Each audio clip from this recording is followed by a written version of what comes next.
Hollywood, California, Monday, June 8th.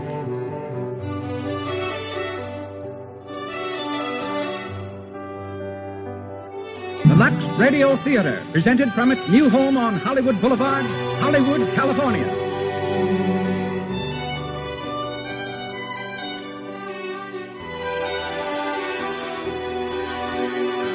So here we go, with William Powell and Nick Charles, and Myrna Loy as Nora in The Thin Man.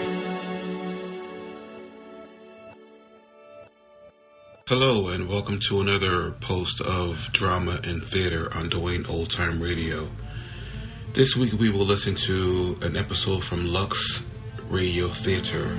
Lux Radio Theatre aired on NBC Radio from 1934 to 1955.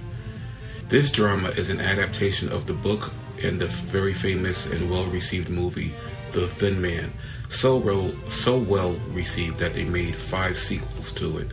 This broadcast includes the stars from the movie, William Powell and Myrna Loy. This episode aired June 8th, 1936. Hollywood, California, Monday, June 8th.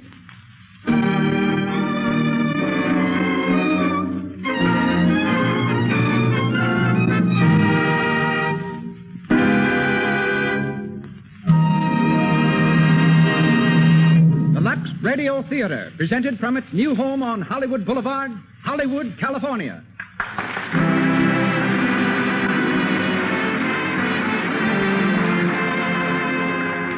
Lux presents Hollywood. Such great personalities as William Powell, Myrna Loy, W.S. Van Dyke, Theda Bara, James Seymour, Minna Gamble, Porter Hall, and many others will take part in this presentation sent to you by the makers of Lux Toilet Soap, the beauty soap of the stars. Appearing before a distinguished Hollywood audience, Mr. Powell, Miss Loy, and a cast of 18 great players presents the play that has broken box office records from coast to coast, The Thin Man.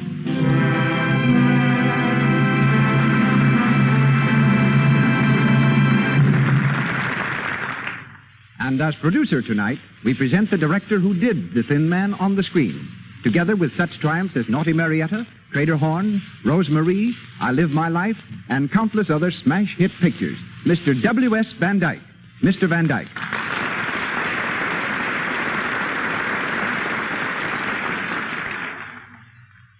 Hello, everybody. Well, it's a great scene at the Lux Radio Theatre tonight. In our audience, we have Betty Davis, Jimmy and Lucille Gleason, Bob Armstrong, Ole Olson of Olson and Johnson, Stu Irwin, Jimmy Starr, famous communist, Evelyn Venable, Mr. and Mrs. Leon Schlesinger. Maybe it would interest you a little inside information on the show we're doing tonight, The Thin Man, and about William Powell and Myrna Loy, who are going to do it for you. As you know, The Thin Man was a best-selling novel by Dashiell Hammett. Hunt Stromberg, down at the studio, MGM, got a hold of it and brought it to me. Woody said, if you'll make this picture, I'll buy the story. Well, I read it. And while it was a good enough mystery story, there was something else about the book that struck me. Here was something new and fresh and very charming. A romance between a man and his wife. It's a story of a couple of kids that understood each other and had a blessed confidence in each other. Beneath all the casualness and all the wisecracking, there's a lovely, wholesome relationship. Something really deep and sweet and inspiring. Well, we decided to make the picture. Albert Hackett and Francis Goodrich wrote a swell script. William Powell and Myrna Loy played the parts. And how?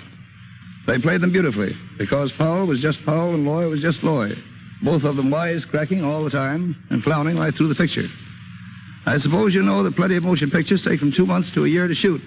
We did The Thin Man in 16 days, retakes and all. Of course, it wasn't a pretentious picture.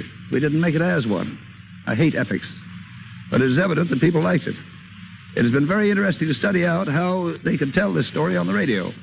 Bill and Myrna have had a lot of fun getting it ready for you, just as they did making the picture. And from the original story, from the original motion picture cast, we have, and are fortunate in having, Minna Gamble, Porter Hall, William Henry, and Thomas Jackson here tonight. So here we go, with William Powell and Nick Charles, and Myrna Loy as Nora in The Thin Man. Here they come, Bill Powell and Myrna Loy.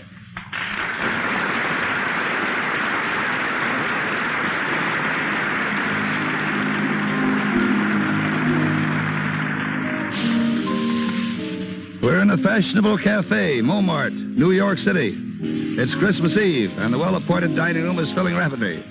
From the bar comes a good-looking young fellow of about 35, tall, casual, and worldly wise. He's Nick Charles, the well-known private detective, played by William Powell. And he's waiting for his charming wife, Nora, played by Myrna Loy. As he takes his place at the table, a young girl on the other side of the room recognizes him and hurries over.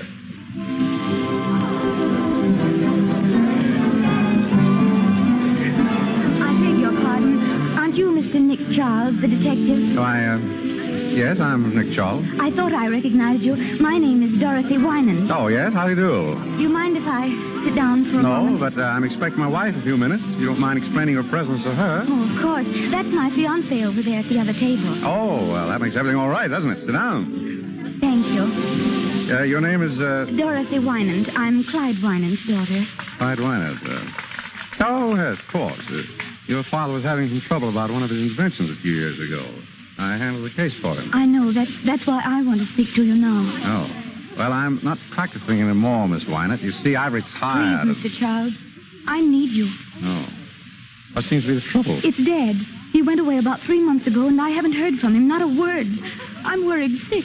Oh, I wouldn't if I were you. After all, he's an inventor. When he gets an idea he wants to work on, it's only natural that he should hide away somewhere. He's done it before. Yes, but never for 3 months. Did you see him before he left? No. Mr. Macaulay was the only one he spoke to. Well, Macaulay and Julia Wolfe. She's Dad's secretary. Julia Wolfe. Yes, I believe I met her. Macaulay is your father's lawyer, isn't he? Yes. His lawyer and his secretary both speak to him before he leaves, but no one knows where he went. He wouldn't tell them. What about your mother? He wouldn't tell her either? No. Mother and Dad aren't... They haven't seen each other for some time. Oh, I see. Well, I don't know just what I can do for you. Why don't you speak to Macaulay? Maybe he's heard from your father and forgotten to let you know. Oh, well, I'll call him now. That's the girl. Let me know how it turns out, will you? Of course. I'll be back in a few minutes. I'll be here. Madam, you can't bring that dog in here. Dogs aren't allowed. I'm sorry, madam. I'll be here. Aster. Aster, come here, boy. Here. Down, boy. But, madam, down. it isn't only your dog. If we allowed everyone... Oh, here you are. Aster. Quiet, Aster. Quiet. Hello, Nora. I hear you brought the dog. I didn't bring him. He brought me. I think the doorman's mad, Nick. Madam, I'm afraid you'll have to take the dog outside. It's all right, Joe. It's my dog and my wife. You might have mentioned me first. But, Mr. Charles, are you sure that... Of course I'm sure. He's well-trained. He'll behave himself. Nobody might bite someone. Oh, no. Only me, Joe. He only bites me. Yes, he's fussy about what he eats. Go ahead, Joe. I'll be responsible for him. Very well, sir. If you say so, sir. There you are, my dear. See what an influential husband you've got? You do stand in with doormen. Mr. Charles. Oh, yes, Dorothy? May I introduce my fiancé, Andy Reed, Mr. Charles? How do you do? How do you do, sir? Any luck, Dorothy? Yes, he's just around the corner. Your father? No, Mr. Macaulay. We're going to see him now. Oh, fine, fine. Nick? Yes, my dear? Oh, I beg your pardon. Miss Winans, Mr. Reed, my wife. How do you do? How do you do? I'm sorry we have to rush, but you'll excuse us, Mr. Charles. Of course. We're at the Normandy for a couple of weeks. Why don't you drop around? Thanks, we will. Goodbye. Goodbye. Goodbye, sir. Goodbye, Mr. Charles. Goodbye. Pretty girl. You like blondes. You got tight? Only you, darling. Lanky brunettes with wicked jaws. Who is she? Dorothy Winans, daughter of Clyde Winans. I worked on a case for her father. Some nut wanted to kill him. Charming. What's the matter now? Winans disappeared. And I was afraid something happened to him. Has anything happened to him? My darling wife. How do I know? Funny, though. That secretary of his ought to know something. Secretaries usually do. Who is she? Julia Wolfe. Smart girl, Julia. I always suspected she had some kind of hold on Winans, and that's why he kept her on. Maybe you ought to give her a ring. What for? Oh, just to say hello. Maybe. Want a nickel? No, I've got one. I'll be right back. Hello? I want Skylar, 40962. No, Skylar. That's right, 409.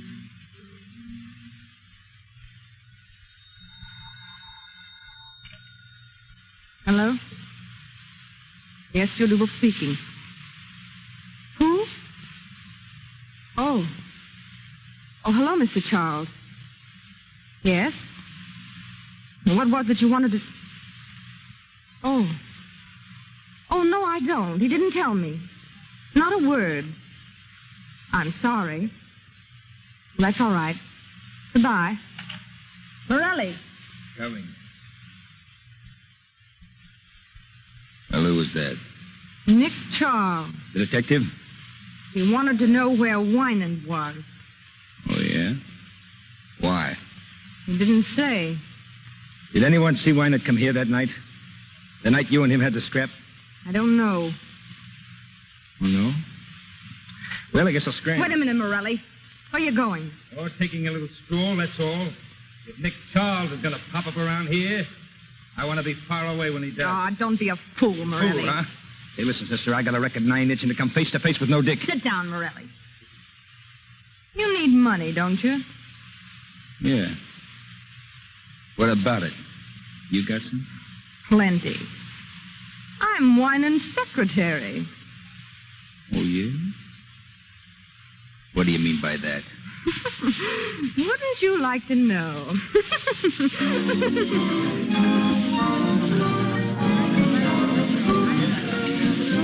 Your friend Pierre serves good dinners, Nick. Mm-hmm. All right. You still didn't tell me what Julia Wolf had to say. Nothing. She didn't know where he was, that's all. Finished?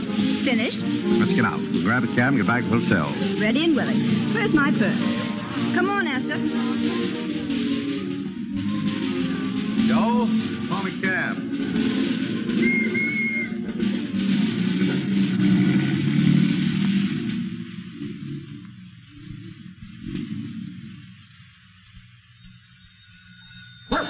Hello? Hello? Esther, be quiet. Stop it. Hello? Yes? Who is it? Miss... Oh, he is. I see. Thank you. Oh, Nick. Yeah? It's Mr. McCauley. He's on his way up. Corley, I wonder what he wants. Isn't he Winant's lawyer? Yeah? Maybe he's got some news. Well, he ought... Say, you're worrying an awful lot about this business. Forget it. I'll open it. I'm Mrs. Charles. Come in, Mrs. McCauley. Hello, Macaulay. Hello, Charles. Well, how are you? Fine. Sit down. Thanks.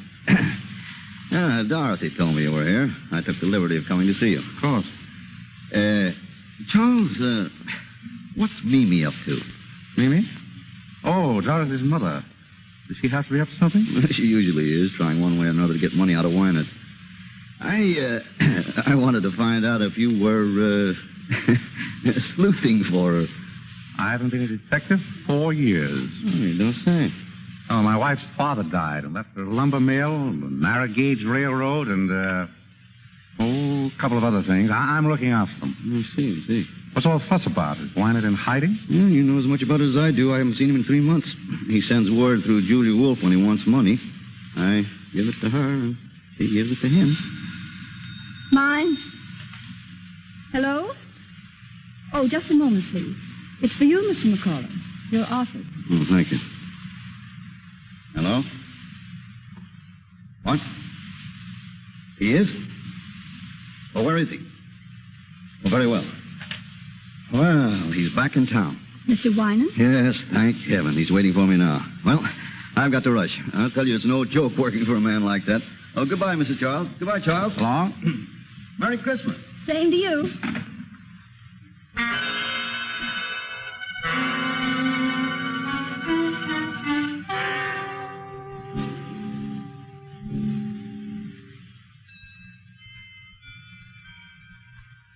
$11:30.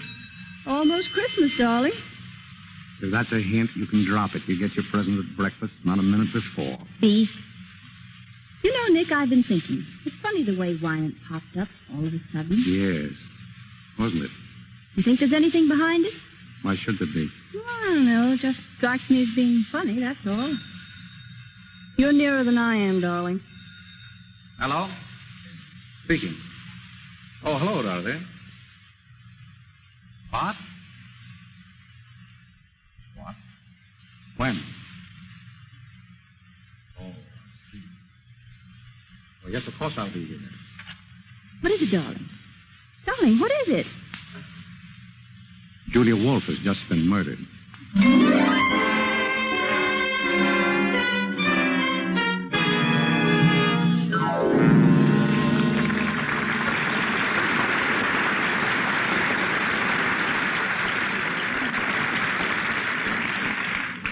You are listening to William Powell and Myrna Loy in the story of The Thin Man from the stage of the Lux Radio Theatre in Hollywood Boulevard. Before we go on with the story of Nick and Nora, we want to take you on a quick tour of Hollywood.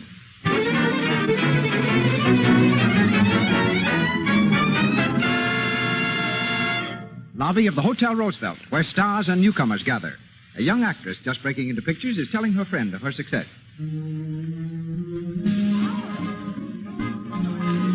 Well, there's one thing. I've got one of the best managers in Hollywood, and that means a lot. Oh, but the rules he's laid down for me. Gee, what do you mean, rules? Well, you'd think I was going into training for the Olympics. I've got to lose 5 pounds. I've got to take lessons in singing and diction, and of course my complexion's got to be perfect. I've got to be more careful than ever not to get little blemishes or enlarged pores and what they call cosmetic skin. Thank goodness I know enough to use Lux toilet soap regularly, the way everybody around here does. 9 out of 10 beautiful Hollywood screen stars use Lux toilet soap and have for years. Here's what the famous Claudette Colbert has to say. When I tell people how simple my complexion care is, they always seem surprised. I use cosmetics, of course, but I always use Lux toilet soap to guard against cosmetic skin. It's easy to keep skin lovely my way. And now on with the show of The Thin Man.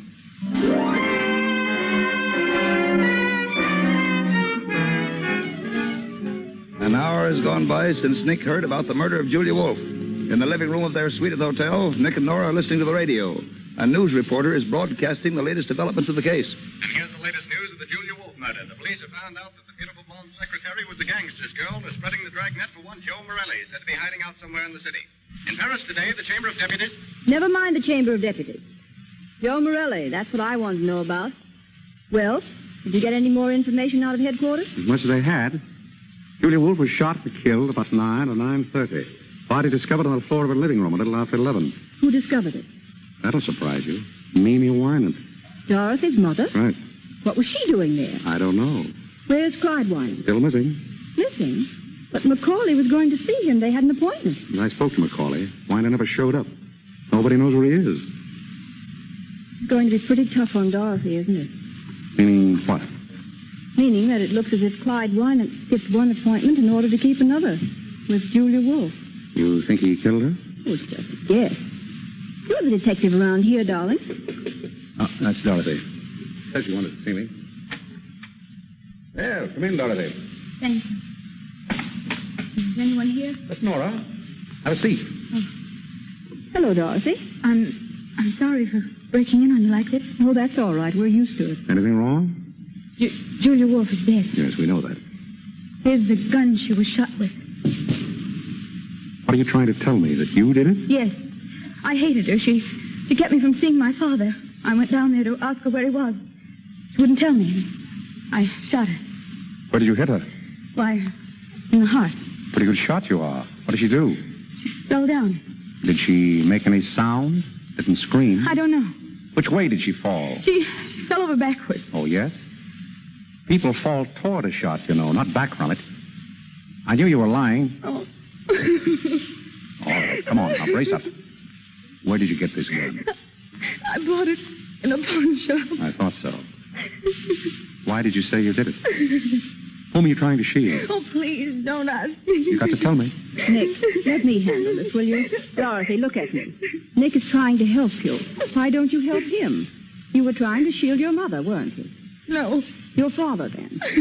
Dorothy. Yes. My father. Why did you think he did it? Mother was the first one to find Julia Wolfe. She saw something in Julia's hand, and she took it. What was it? A watch chain. It belonged to my father. So you think your father did it? I don't know. Did your mother turn the chain over to the police? No, she kept it. She didn't tell them anything about it. But she showed it to you? Yes. Why did your mother go to Julia Wolfe's apartment in the first place? She went to For money. Oh, money again, huh? Yes? Oh, have them come up, please. Who is it? Dorothy, I wonder if you'd mind waiting in the bedroom. Of course. It'll be only a minute. Well, Nick? It's Mimi Wyman. Alone? She's never alone. Dorothy's brother is with her. Screwy college kid. And some guy by the name of Chris Jorgensen. Jorgensen? Who's he? McCauley told me about him. A hanger-on type. I think he's after Mimi's dough. But she hasn't any. Maybe that's why she wanted to get some from Julia. I'll take it. Hello. Nick, how are you? Fine. Come in, Mimi. Thank you, Nick. This is my son, Gilbert. How are you? Very well, thank you. And Mr. Chris Jorgensen. He's an old friend of mine. How do you do? How do you do? Sit down. Sit down. My wife, Mrs. Wynant, Gilbert Wynant, and Mr. Jorgensen. How do you do? Well, Mimi? Nick, I've never been in such a state in my life. You know, of course, that I was the one who found Julia Wolf. So we've heard. Oh, my dear, it was terrible. I walked in and there she was, lying dead on the floor. I meant to ask you, Mother, was there much blood? Gilbert, don't be so morbid. But I'm interested in murders. You know, Mr. Charles, I formed a theory about this one already. That's so. In my opinion, the man who did it... Gilbert, be quiet. You don't know anything about it. Oh, but I do. Be quiet. You were saying, Mrs. Wyman? About finding Julia Wolf. I was simply petrified, and such a mystery. Clyde Winans crazy, absolutely crazy to stay away at a time like this. No wonder the police think he had something to do with it. What do you think? Oh, I know he didn't, but I wish I could find him. I have something very important to tell him. Macaulay won't help at all. He thinks I just want money. Well, don't you? Oh, Nick, you're always teasing. Mrs. Wyman, were you alone when you found Julia Wolf? Why, of course I was. Wasn't Mr. Jorgensen with you? I? Certainly not. I don't know anything about it. The first word I had that Julia Wolf was dead was when Mrs. Wyman called me at my club. Oh, she called you? Yes. Why? I beg your pardon. Oh, let's not even talk about it. The thing to do is to find Clyde. And that's what I've come to you for, Nick. You will help me find him, won't you? I'm afraid I can't, Mimi. Oh, Nick, please. Now, Mimi, there are 1,000 detectives in New York. Hire one of them. But Clyde knows you. All you have to do is to get in touch with him and tell him that Mimi says everything is all right, but that I've got to see him. I tell you again, I don't want any part of it. Is that final? Final. Well, if that's the way you feel. He'll turn up. You just help all you can. Give the police every possible assistance. What do you mean by that? Oh, nothing in particular. Oh.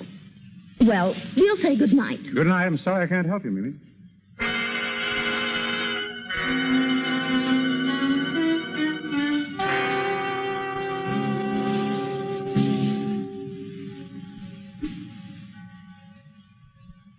Hello. Is this the Normandy Hotel? I want to speak to Mr. Charles. Yeah, Nick Charles. Hello, Mr. Charles? Say, I'm sorry I woke you up. But, Mr. Charles, I'd like to lay a proposition before you. It's about the murder of Julia Wolf. Well, what's the difference who I am? Wait a minute. All right. Wait a minute. Don't hang up. I'll tell you who I am. But you got to keep it under your hat. I'm Al Nunheim. Yeah, Nunheim. Now listen. I know who murdered Julia Wolf, see? Sure I do. And I'll spill it to you for $5,000. I'll tell you how I know. Because I was outside of her apartment when she was shot. And I saw the one who did it. And I'll spill it to you when I get... Hey, wait a minute. Hey, I can't talk now. I'll call you again.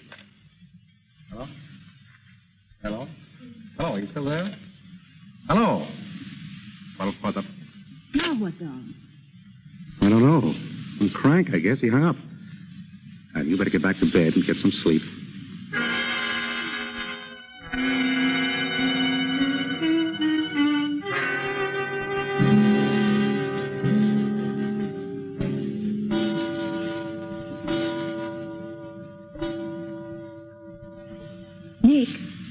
Nick, are you asleep?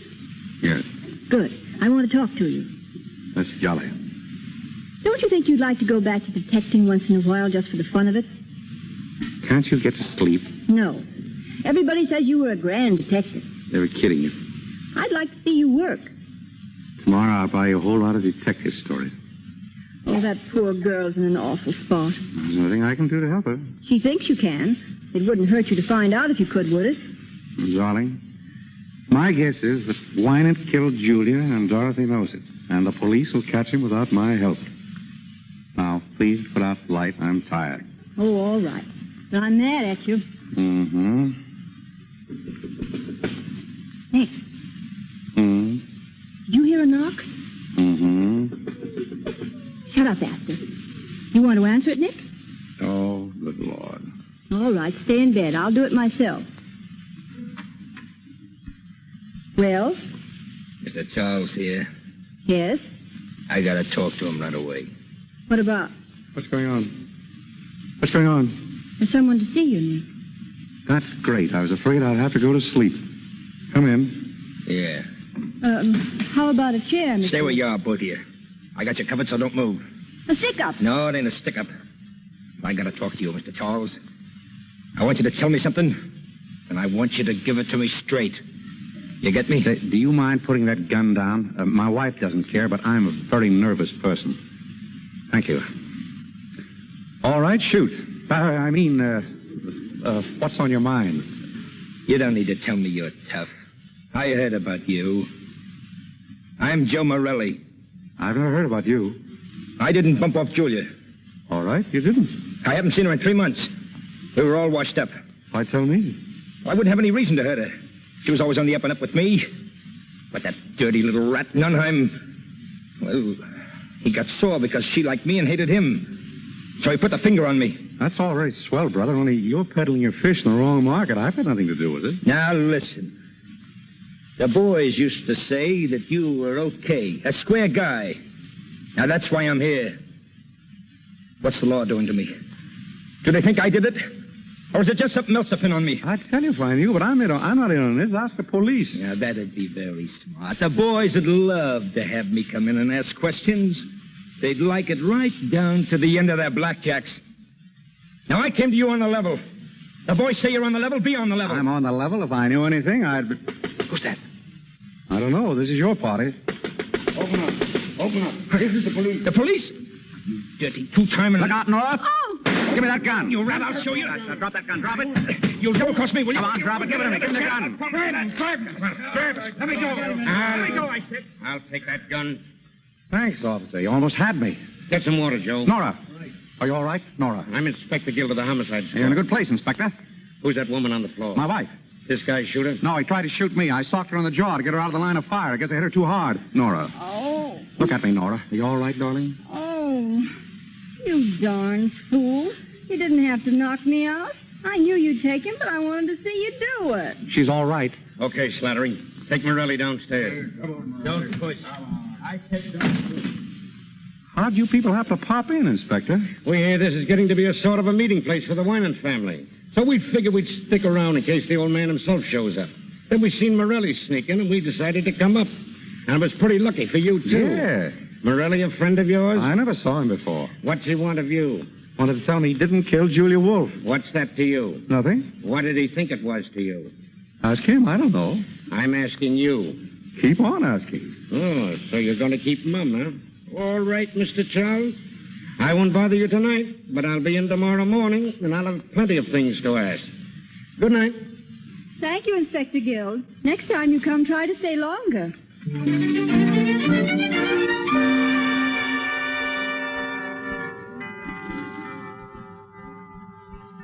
Nick, wake up. It's Christmas. Oh, yeah? Look, here's a telegram for you. It just came. Open it, will you?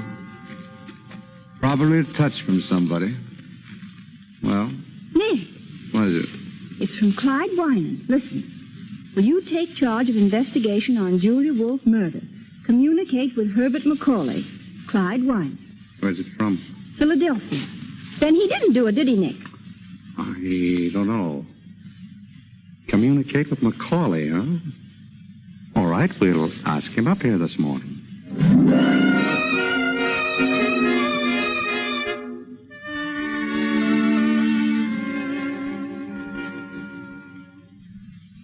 Macaulay. What do you think? He wants you to handle the case. Yes. Well, what are the chances of you doing it?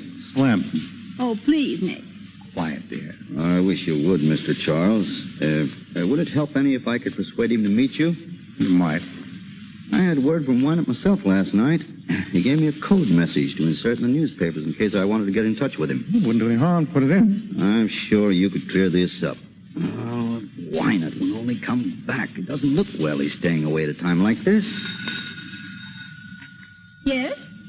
Oh, just a minute. For you, Mr. Macaulay, police department. Police department? Hello?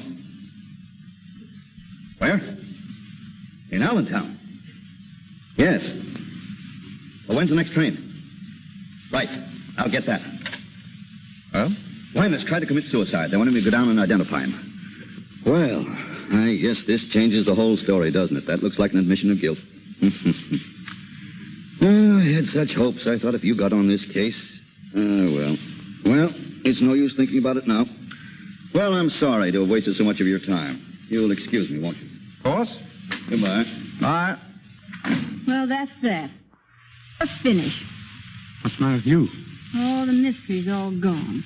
And I wanted you to find out who did it. Maybe I will. But Wynant. I don't believe he did it. Why don't you? No reason. Just a hunch. But I'm going to find out. Come on, Dr. Watson. We're going places. I want to speak to Inspector Gill.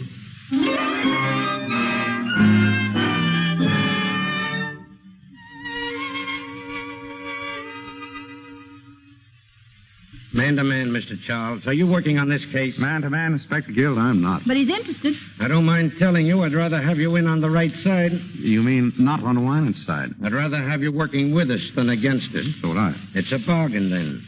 Do you know about the case? I read the papers. And what about the suicide? Oh, that's a phony. The men didn't even have to go down. Yeah, I thought it might be. From now on, they're going to think that every thin man over 6 feet with white hair is Wynant. Do you think that Wynant did it? Looks like he planned something. He shut up his apartment and his shop. But there's nothing yet to clinch it. 50 will get you 100 that Wynant didn't do it. Who's your candidate? I haven't got that far yet. I don't think that everything points to Wynant. What about the alibis? They're all okay. Mrs. Wynant, the boy, Dorothy, Macaulay, even Morelli. What about Jorgensen? Oh, I'll check on that. Well, I'm afraid this is kind of dull for you, Mrs. Charles. Dull? I'm sitting on the edge of my chair. Frankly, I'm stunned. I don't know what to do next. What about you, Charles? Me? No, but I've got a hunch. What is it? I got a call last night. I thought it was from a crank, but I changed my mind. Whoever it was knew something, and I've got a feeling I'll hear from him again.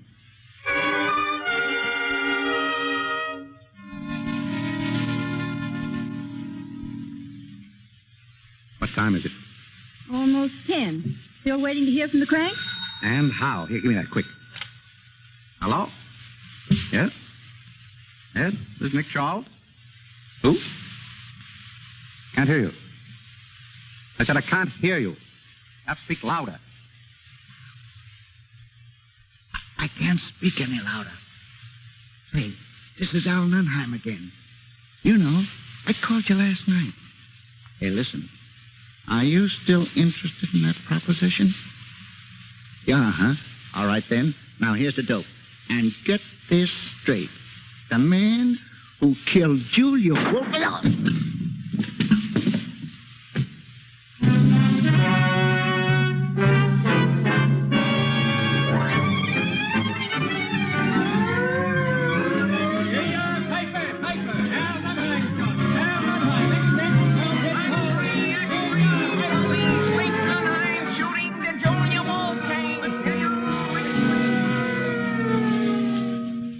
What's this, Gill? You think Wynant killed Julia Wolf and Nunheim? Right. Why?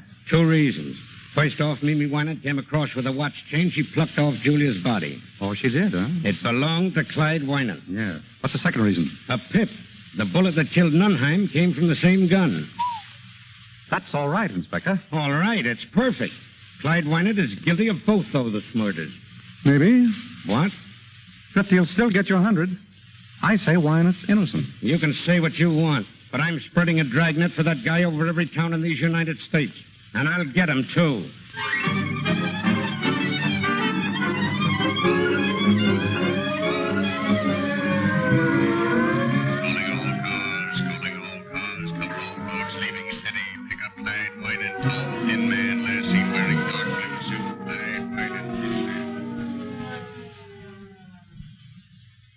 You think they'll find him, Nick?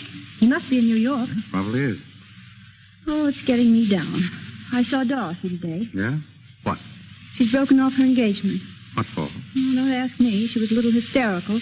Something about not wanting to ruin her fiancé's life. Daughter of a murderer and all that. Poor kid. Well, see you later, darling. Where do you think you're going? I'm going to take us for a walk. He's just been for a walk. We're going sightseeing, aren't we, Esther? Nick, what are you up to? I've got a hunch. I'm going down to look at wine and shop. I want to find out why it's closed. Well, why shouldn't he close it? He went away. He went away lots of times when I knew him, but he never closed his shop. I've got a hunch something's up. You mean he might be hiding there? I don't know, but this thing's got my goat. I've got to find out. Nick, I won't have you going down there at this hour of the night. He's a crazy man. He might kill you. It'll be all right. I've got Asta to protect me. All right. Go on. Go on. See if I care. But it's a dirty trick bringing me all the way to New York just to make me a widow. You wouldn't be a widow long. You bet I wouldn't. Not with all your money. You dog. Goodbye, darling. Nicky, take care of yourself, won't you? Sure I will. Don't say it that way. Say it as if you meant it. Why, I believe the little woman cares. I don't care. I'm just used to you, that's all. Sure. So long, darling. Come on, Asta. Go on, go on. Goodbye. And call me, darling, please. I'll be waiting to hear from you. Asta, if you let anything happen to him, you'll never wag that tail again.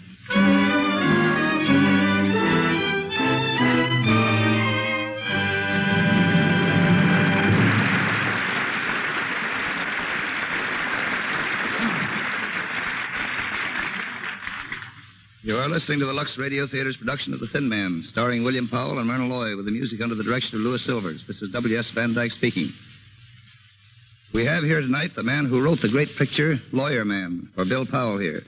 He's a producer, too, but just on the writing end. He's done many great pictures, 42nd Street, The Gold Diggers, King of Burlesque, and lots of others, including an original musical, Ladies in London, which you'll be seeing soon. And here he is, the man whose name you'll see on the screen before the picture starts. One of Hollywood's greatest picture writers, James Seymour. Come here, Jim.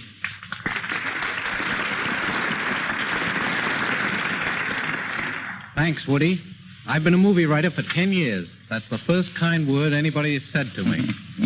Listen, Jim, the average person thinks a movie writer is a fellow that sits by himself at a typewriter, hammers out a lot of dialogue, and hands it in.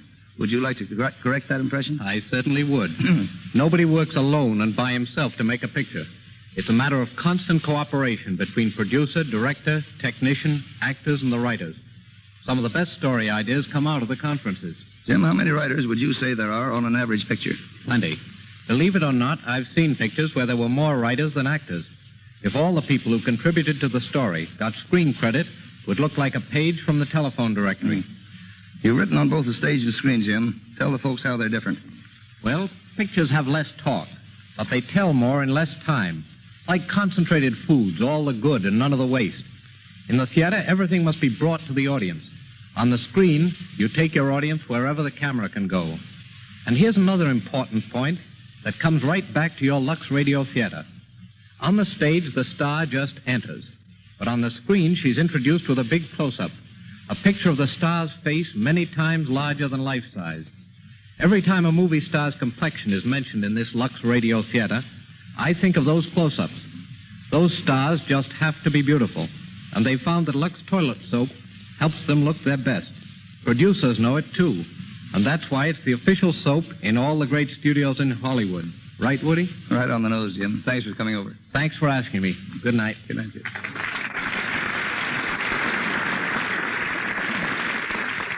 We pause for station identification. This is the Columbia Broadcasting System. The Thin Man.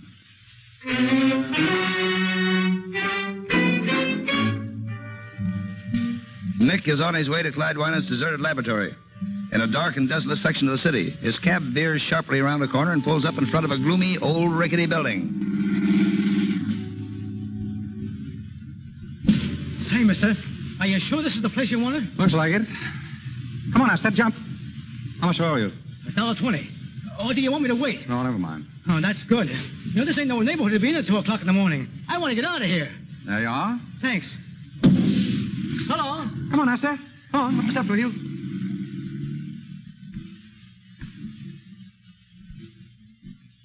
Hello. Nora, what are you doing here? I beat you down. I want to go with you, Nick. Now, listen. No. You're not going in that place alone, and that settles it. Now get out that skeleton key of yours and open that door. I'm here to stay. All right, come on. Test. Darling. Nice neighborhood Winans picked out for his laboratory. I can almost hear the chains rattling. Do you believe in ghosts, Nicky? There we are. Come in. Be quiet. Nick, it's dark in here. I've got a flashlight. We'd like to close the door. Master, shut up. Go on, Nora. Which way? Straight ahead to get the layout of the place. Looks awfully big to me. You can't even see into the corners. Don't let the shadows frighten you. Who's frightened? Hold it. What's the matter? This looks like Winans' work table. More like a slab in a morgue. Look, Nick. There's a cement floor all around. Yeah, probably a lot of weight goes on that table. Come on. Where to now? There's an old desk over there by the wall. I want to take a look at it. What do you expect to find?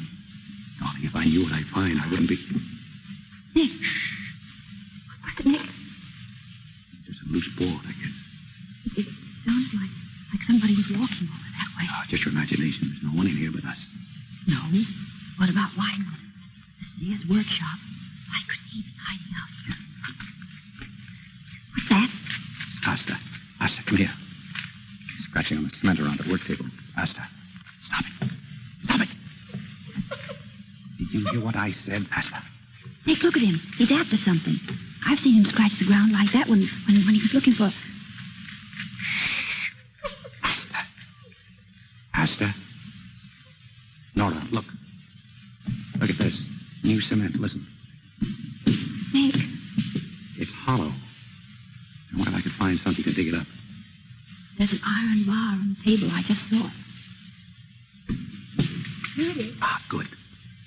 Now, if I just knock a hole in that cement, we'll find out what's under there. Oh, Nick, I'm scared. Asta, quiet. Keep away, Nora. Asta, come here. Once more. There she goes. I'm through the cement. Yeah. Asta, get away from there. Get away. Nick, what is it? What's he after? We must get Inspector Gill here. What's under there? A body. Must have been there for weeks. Oh, Nick.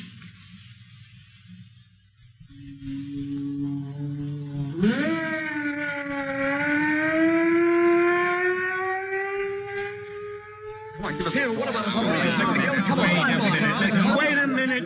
Wait now, you reporters. You'll get your story as soon as I can give it to you. Until then, you gotta leave us alone. Come on now, get out. Those reporters are enough to drive a guy nuts. Well, you were right, Nick. It was a body. A skeleton, rather, buried in lime. I wonder what Winan had against this one. Did you find any clothes? Yeah, but no identification on them. Just a silver belt buckle with the initials, D.W.R. D.W.R. Who was that? I got a good idea. That case you worked on, the guy who threatened to kill Winan. What was his name? Oh, Rosewater. Yeah, Rosewater. He said Winan tried to steal an invention, didn't he? Yes, but we figured it was just blackmail. Just the same, Winan wouldn't mind having him out of the way, would he? And according to the doc, the body's been there at least a couple of months. That's just about the time Winan closed the shop. Right. Did you put the skeleton under the fluoroscope yet? Half an hour ago. We found the bullet he was killed with and something in the leg bone. An old piece of shrapnel. Shrapnel? Yeah. Why? Shrapnel in the leg bone. He probably limped. What do you mean? Oh, nothing. Well, so long, Inspector. I'm going to pick up my wife, take her home. It's been a long night. So long. Give her my best, will you? Right.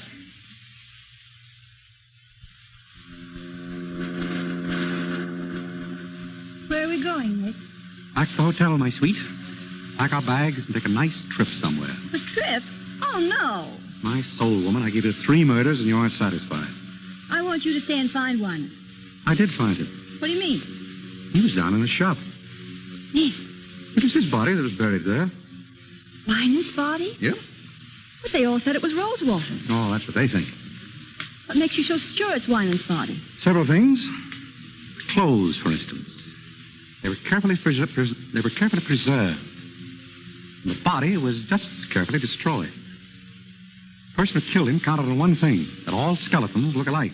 Well, don't they? Sure. But I remember that Wynant had some shrapnel in his shin. They found it under the fluoroscope. How long has he been dead? A couple of months, anyway. Then he couldn't have committed those other murders. Smart girl. Wynant did. Does Dorothy know? No, nobody but you. I didn't even tell Gil. Why not? I want to lie low till I get the whole dope. I don't want to go off half-cocked. What are you going to do? I'm going to get the real murderer. I've got an idea. Want to see me take him? Yes. You got a nice evening dress?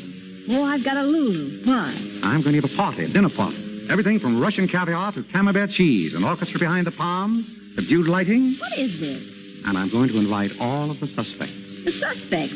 They won't come. Oh, they'll come. I'll have Gil issue the invitations. Nick, who's going to be there? Everybody. You, me, Dorothy, her ex-fiancé, His name's Andy. Right. Macaulay, Mimi, Gilbert, Jorgensen, and Morelli. Oh, darling, what a lovely party.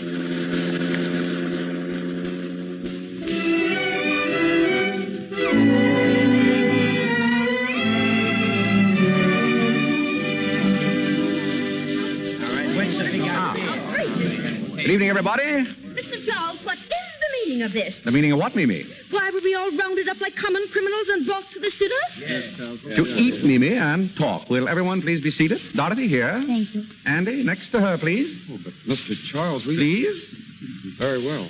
Mimi, on the other side of Andy. Mr. Jorgensen, over there, please. Very kind, Mr. Charles. Not at all. Mr. Macaulay next. Of course. Morelli? What? Right where you are. Now, say, listen. Sit down. And Gilbert, you can sit just opposite Mama. Mr. Charles, I have a theory. We'll listen to it later. Inspector Gill, you and your men will stand by the door, please. Sure. Fine. Now, Nora, if you'll sit here by me. Delighted, Mr. Charles. Pleasure, Mrs. Charles. Now, we're all ready to begin. Will you please pass the celery, Mrs. Weiner? No, I will not. I demand to know why we are here. Before dinner? All right. I've got some important news. I've seen Wynant. You've seen Father? level? Certainly I mean it. That's nothing. I saw him myself. Yes, Mimi? When? Last night. He came to see me in my apartment. Oh, did he? What did he say? He didn't say very much. He wanted to know how I was and how the children were. I'm afraid you're lying, Mimi. You see, I really did see Wynant last night. Are you kidding? No. Why didn't you tell me? Why didn't you hold him? Because I found out for certain that he didn't commit the murders. No, that's ridiculous. Wait a minute. Let him have his say. Thank you. Morelli, you knew Julia. Was she jipping Wynant? Taking dough on the sly? Well, she don't say she is, but I figure she is, yeah. Thank you. Now I'll tell you why I know Wynant didn't commit those murders. 3 months ago, Wynant found out that Julia was cheating him and was splitting with some man. He went to find the man, and he did. That man was desperate. He knew that he was caught dead to rights. And at prison, staring him in the face, he took the only way out. He killed Wynant. Oh. It's terrible to tell you this way, Dorothy, but your father's dead. Dead. He's been dead for 3 months. Dead. Oh. Oh, darling, don't cry, please. Oh, Oh, I know it's terrible, but isn't it really better this way? oh, Andy. Andy. You'd better take her home, Andy. Yes, of course. Come on, darling. Let them out, Inspector. Oh, open up. Oh, don't cry, darling, please. It'll be all right now. Oh, this is absurd. How can Clyde be dead? You said yourself you saw him last night. So I did. I saw him lying buried in his shop. You mean that body? Was Wynant. Perfectly absurd. And the murderer is right here in this room tonight. He's sitting at this table. What? Who is it? I don't know. But I thought if we all had a little get-together, we might be able to find out. I'll tell you as much as I know. This murderer is a very clever man. He planned the whole thing beautifully. After he killed Wynant, he wired Macaulay, using Wynant's name, and told him to shut up the shop. Then he took Wynant's body and buried it in the shop with another man's clothes to throw us off the track. He even put a belt buckle with an R on it, hoping that we'd think it was Rosewater, an old enemy of Wynant's who dropped out of sight years ago. Morelli. Yeah? Would you mind holding your knife the other way? You're worrying Gilbert. Oh, right. Nick, if that knife is missing, I'll look for it in your back. I'll help you look. Well, after our hero had killed Wynant, he got a brilliant idea. He realized that he and Julia could still collect money. Wynant was supposed to be on a trip. No one knew where. So our dinner guest wrote letters to Macaulay, signing Wynant's name, so that Macaulay would continue to send the money to Julia. He even telephoned Macaulay. Do you remember Macaulay? The first day that you came to see me, he telephoned that he was in town. Oh, it must have been Wynant. I should have known if it weren't his voice. Oh, he was clever about that. He called when you were out. Now, that same afternoon, Julia telephoned him. She said that you were coming, Mimi, to ask about Wynant. He got terrified. He was afraid that Julia would break down and tell.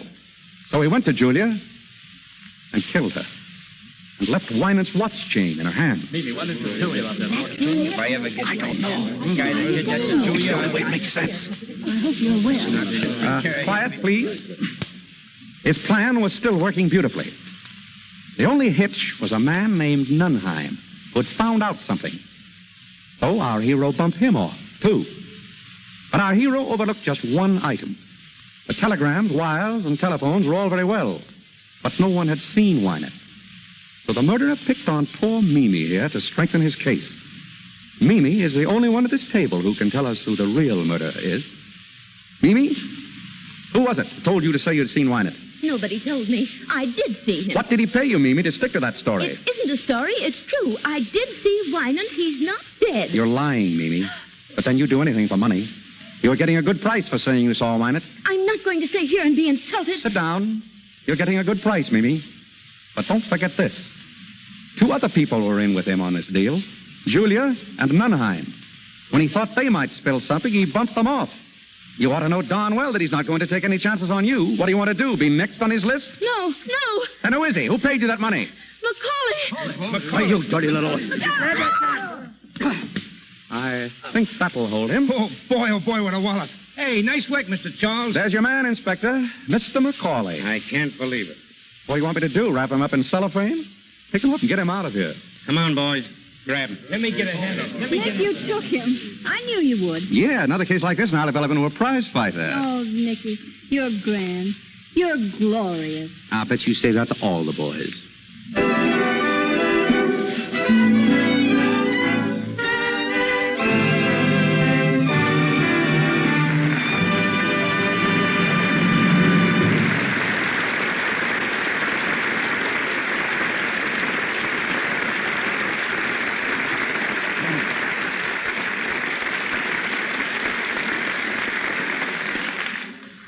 Well, that's that. The story of the Thin Man with William Powell and Myrna Loy. I'm going to get them back out here in a minute to talk to you. As you know, these broadcasts from the Lux Radio Theatre are quite an event in Hollywood. And among our many friends here tonight is one of the greatest stars of the silent pictures. I admired her from afar when she was doing such magnificent spectacles as Cleopatra, and I was just an extra. Today, she is the wife of one of our leading film directors.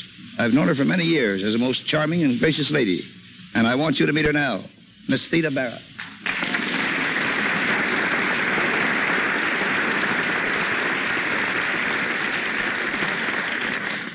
Thank you, Woody. Our Hollywood entertainment has certainly developed amazingly since I was making pictures. Yes, everything's different now. As you and I know, before pictures grew up and started to talk, we had to translate all emotion into pantomime. Oh, you may think you have trouble today, but do you remember the difficulties we had working with a split screen? We had to express jealousy, hate, love, or devotion, all in pantomime, and at the same time keep pace as the director guided us with a 1, 2, 3, 4, just as a metronome guides a pianist. Pantomime has always been one of the greatest of arts. And may I say, Miss Barra, I have always thought that you were one of the greatest masters of that art. Oh, you're very kind, Woody. We worked awfully hard making those pictures. For instance, in making Cleopatra, we had no research department at the studio. I worked myself for months with the curator of Egyptology at the Metropolitan Museum in New York. It was great fun, though. I understand, Miss Barra, you're going to make some radio appearances. Yes, I am. And I'm also going to do some motion picture work. No, that's good news. I'm considering an offer now, running through scripts and ideas. Oh, I just hope everyone will be as happy about another Theda Barra picture as I am. The public has been very good to me in the past. And I know they'll be awfully glad to see you again. I'm sure it'll be a great thrill not only seeing you, but hearing your voice. Thanks, Miss Barra, for joining us tonight. I'm glad I could. Good night.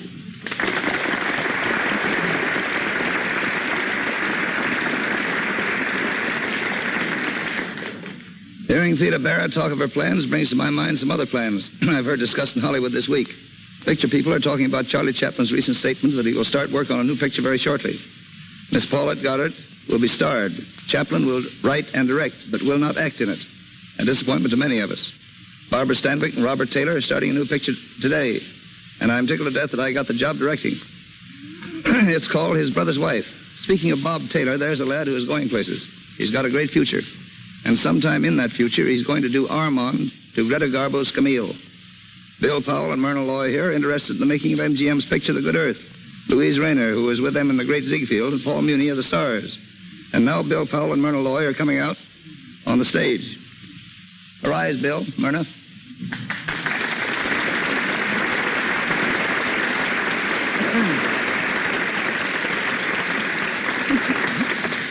Kids, you did a great show. You're really marvelous. What, no retakes? No property man. Yeah, Bill.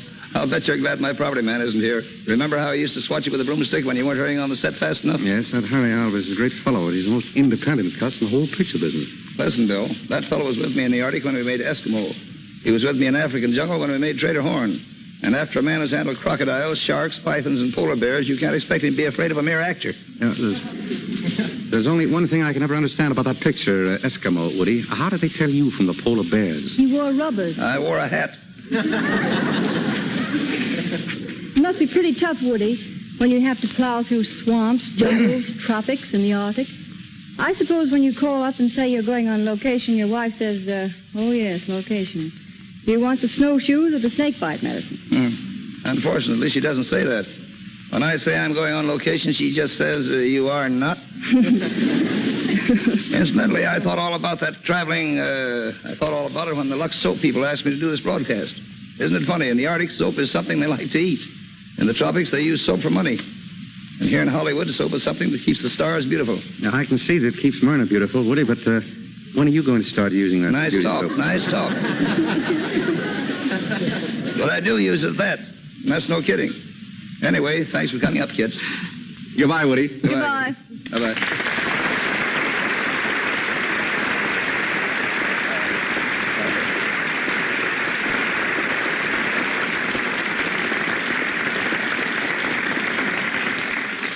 Before I tell you about next week's show, I'm going to ask our announcer, Mr. Rick, to tell you more about the cast and about Hollywood studios who are cooperating with us. Our cast of characters tonight: Nick, William Powell; Nora, Myrna Loy; Mimi, Minna Gamble; Macaulay, Porter Hall; Dorothy, Barbara Luddy; Gilbert, William Henry; Chris Jorgensen, Brett Morrison; Julia Wolfe, Margaret Brayton; Inspector Guild, Thomas Jackson; Morelli, Wally Mayer; Nunheim, Ernie Adams. Our director, W.S. Van Dyke, and our stars, William Powell and Myrna Loy, appeared through courtesy of Metro-Goldwyn-Mayer, as did Mr. William Henry, and Porter Hall through the courtesy of Paramount. The musical director of this program, Mr. Louis Silvers, appears through the kindness of 20th Century Fox. And now, here is your producer, Mr. W.S. Van Dyke. Thanks to all of you in the cast. You did a swell job. Next week, ladies and gentlemen, the Lux Radio Theatre is going to have a great show for you, and believe me, Al Jolson and Ruby Keeler are going to be here to appear in Burlesque. It was a smash hit on Broadway and then a great moving picture, and now it's going to make a marvelous radio vehicle for Al Jolson and Ruby Keeler. I think you'll like it.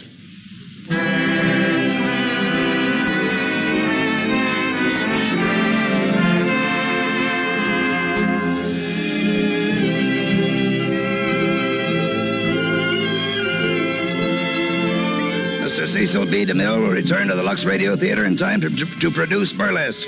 And you know he'll give you a great show. I've enjoyed being with you all, and good night.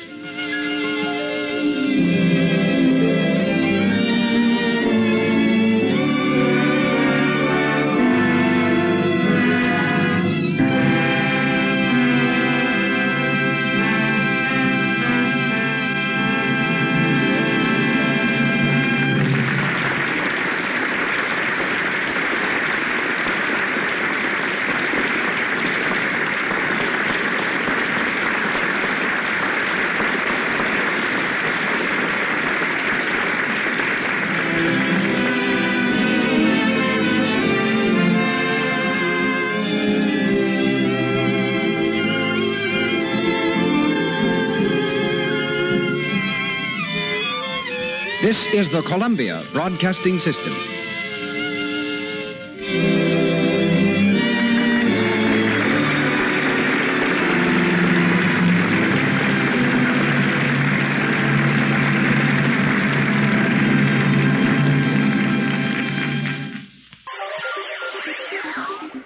Thank you for listening to and showing your support for my podcast.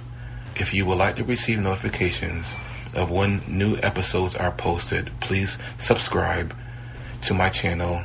Subscriptions are 100% free, and they really help me get an idea of how I'm doing. You can also go to my website where you can listen to all of my podcasts for free, and you can also download episodes for free. The website is otr.duane.media. There is also donation information on there if you want to show your support or become a patron. You can email me at info@otr.duane.media. I'm also on Instagram at duane.otr. Well, hope you enjoyed, and until next time, stay safe, wish you well, and as always, peace.